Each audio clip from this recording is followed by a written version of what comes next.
sasagutin din natin sa tulong po ng banal na Espiritu ng Diyos.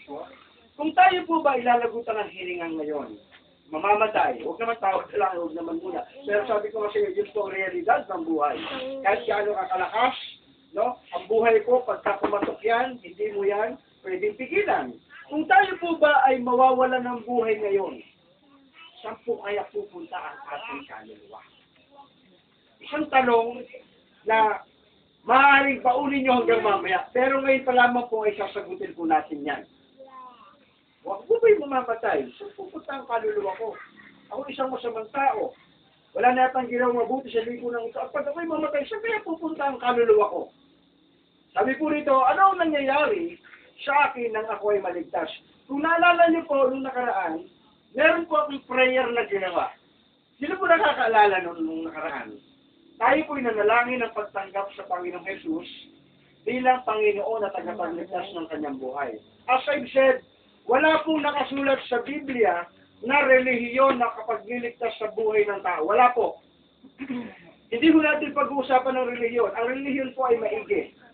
Pero kung mamamatay ka na relihiyoso ka lang, kapatid, may kulang sa iyo. Marami pong mga relihiyosong tao, pero ang buhay walang pagbabago. Tuwing linggo, nasa simbahan, lahat niya ng activities sa simbahan, nandun, pero andyan ang sugal, andyan ang anak, andyan ang pambababae, andyan po lahat. Walang pagbabago. Relihiyoso lang po siya. Pero totoo, mukhang wala siya talaga ng relasyon sa Diyos. At yun po ang nais ko pong sabihin sana po ngayong gabi.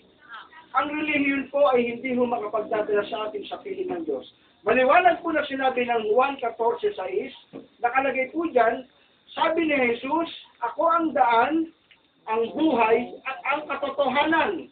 Walang makakapunta sa Ama kung hindi sa pamamagitan lamang po ng Panginoong Jesucristo. Hindi niya sinabi na itong reliyong ito ang daan. Itong reliyong ito ang katotohanan. Itong reliyong ito ang daan papunta sa Ama. Wala po. Wala pong record sa Bible na ganito nakasulat. Pero ang sabi niya, akong daan. Jesus Christ alone. Siya lang po. Wala din po siyang katuwang. Wala din po siyang katulong sa pagliligtas. Siya lamang po, malinaw po na sinasabi po yan ng Bible, mga kaibigan at mga kapatid.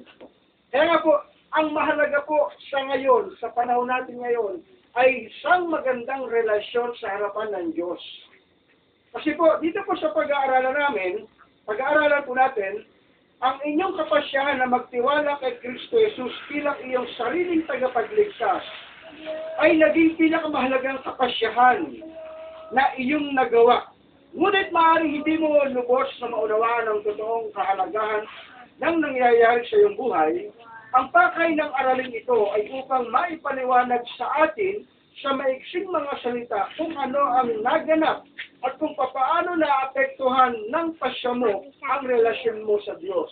Kung nung nakaraan, nanalangin ka sa tao sa puso mo ng pagtanggap sa Panginoong Jesucristo, ito na yung pag-aaral na nais nating simulan. Merong dalawa lamang pamilya sa mundo pong ito. Dalawang klase ng pamilya po, meron. Ano po kaya yon? Meron po ba kayo nakakalam? Mabuti at masama? Ano pa ho? Sige po, huwag po kayong mahiya. Parang interactive action pong gawin natin. Gusto ko po, nagpa-participate din kayo. Gusto ko po, nagsasalita din kayo. May dalawang klase pong pamilya kasi na nakarecord sa Biblia, sabi ni ate, mabuti